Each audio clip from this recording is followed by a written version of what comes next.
Alright ladies, in this screencast, we are going to be covering two of the other mother countries and their experiences when originally colonizing parts of North America, particularly in the United States. So far we've talked about Spain, and we've talked about France, and now we're going to talk about the Netherlands, aka the Dutch, that are going to be coming over to colonize parts of the present-day United States.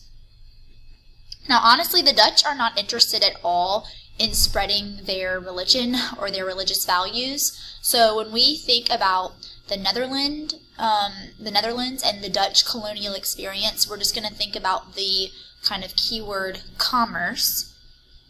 They are very interested in exploring the New World, kind of seeking out business ventures and economic opportunities, particularly trading, such as trading posts and things like that.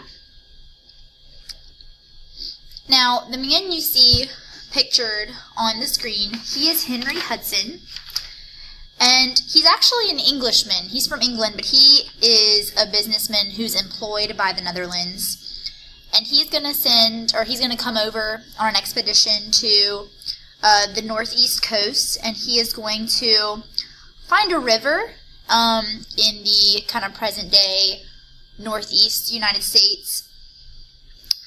He's going to name the river after himself, the Hudson River. And if you are familiar with where the Hudson River is located, then you know that we are in the area of New York, because that's the river that kind of comes through like New York City and eventually like Long Island. Now, there's a reason we don't really associate, though, the Northeast with the Dutch. They're not really going to last a long time in the present-day U.S. The problem is that the Dutch do not send over a lot of settlers, and because they don't send a huge number of settlers, there's not a lot of people left to defend that Dutch territory. So they're going to kind of quickly be absorbed, mostly by British forces, because you do know that New York will go on to become one of the 13 British colonies, but we'll cover that later in the notes. But for a time, the Netherlands are here, and they're in what is present-day New York. And we're going to now, from here on out, spend all of our time talking about England and English colonialism. And just to start off with the screencast, I'm going to just introduce one of the first attempts at an English colony in Roanoke. So the first English kind of expedition was actually pretty much a failure. And there's several reasons for this. So the example we're going to talk about is Roanoke. England wanted to colonize an area on the east coast of the present-day U.S.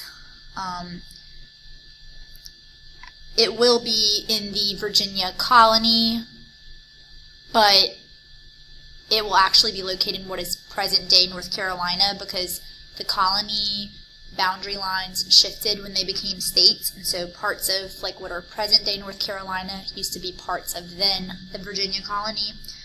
So they land where they're going to identify as Virginia, but it's really today in North Carolina. It's a man named John White who is leading this expedition of men, of women, of children.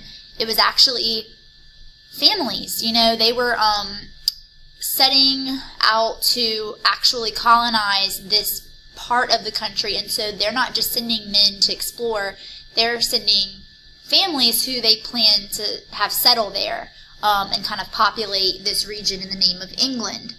Now, pretty much from the get-go of landing in this kind of East Coast swampy area, they run into problems. The climate is really rough. The conditions for the English colonists is very rough. And also they're encountering some natives, and they're not being very nice with the natives, and the natives aren't being very nice with them. And John White feels that it is in his best interest and the best interest of the colony, if he is to return home, to go seek out more people to settle and to seek out some help.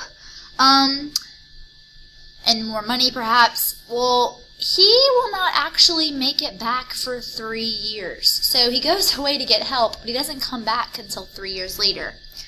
When he returns, there's nothing. There's literally no evidence that there was ever a colony there even at all. The only thing they were able to find is kind of like the little graphic image you see pictured on the right.